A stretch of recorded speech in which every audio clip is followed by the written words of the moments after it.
आपण मैंने मुग डाली घरे निश्चय बनई किंतु आज मु आपण मानक पई नहीं आसी बिना पियाज रसुण रे एक नुआ उपर मुग डाली रेसिपी जोटा कि बने कि खाइला माने बिल्कुल आपण माने तार स्वाद को भूली परिबे नहीं।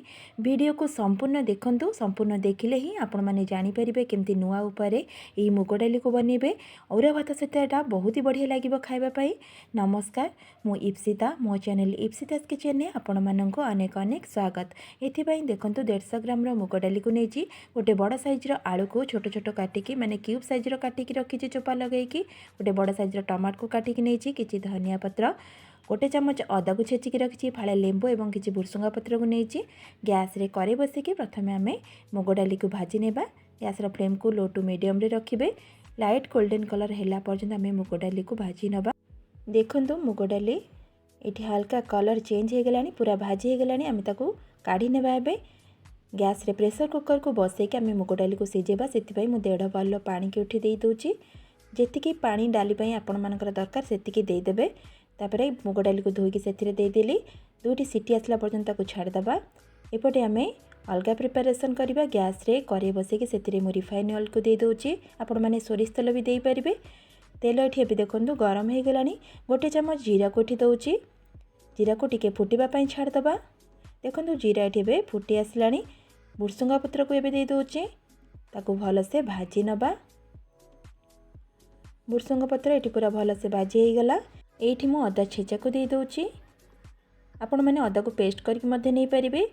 अदा को पूरा कंचा स्मेल गला पर्यंत भाजीबा। देखंतु अदा ये पूरा भाजी हो गलानी। एतिकी ही भाजीबे ताको। तापरे आलू और टमाटो को एठी दे दबा। गैस फ्लेम को मीडियम रे एठी रखि दिबे। 30 रु 40 सेकेंड पर्यंत ताकू भल से टिके भाजी नबा। भाजी के 1 मिनिट पर्यंत ताकू मीडियम फ्लेम रे कवर करी नबा। आलू और टमाटो सिझिबा भितर देखंतु प्रेशर रे 2टी सीटी आसी थिला। मु एबे कवर को काढी नउची। डाली पूरा परफेक्ट सिझी जाईची।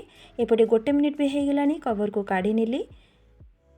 भल से ताकू एबे मिसेकी आउ ताकू कवर करिबे नाही। 1 रु 2 मिनिट पर्यंत पूरा भल से आलू और टमाटो को भाजीबा जेमती आलू भल से सिझी जिवो। स्वाद अनुसार लुण को एठी दे दोची। हाफ चमच लंका गुंड को एठी दउची। हाफ चमच हलदी को एठी दे दोची। ताको एबे भल से मिसई नउची। मिसईकी 1 मिनिट पर्यंत पूरा भल से भाजीबा जेमती आलू ए भजारे सिझी जिवो। देखुची देखंतु आलू पूरा परफेक्ट भाबे सिझी जाईची। सिझी गला परे एठी मु सिझा डाली को दे दोची। ताको भल से एबे गोळे नबा। गोळे की ताको आउ लो फ्लेम रे 5 मिनिट पर्यंत फुटिबा पई छाड़ दबा। देखो डाली फुटवा स्टार्ट हो गलानी। पूरा परफेक्ट 5 मिनिट हो गला। गैस फ्लेम को ऑफ करके जे लेंबू को रखी ताको एबे चुपुड़ी नेली। धनिया पत्र को काटिक रखी ताको एबे दे देली। हाफ चमच गुआ घी को लास्ट रे दउची जहाद्वारा कि डाली रो टेस्टा बहुत ही भल आसीबो। ताको एबे भल से मिसई नउची। ताले दर्शक बंधु आपण माने देखिले केते सहज उपाय मु बिना पियाज रसुण रे नुआ उपाय डाली को बनै नेली। आपण माने जेकोसी उपास व्रत एमती डाली को बनैकी खातु। बिल्कुल भजा तरकारी किसी दरकार पड़ो ना। सालाड हो गले भी आपण मैंने भात को खाईदेवे।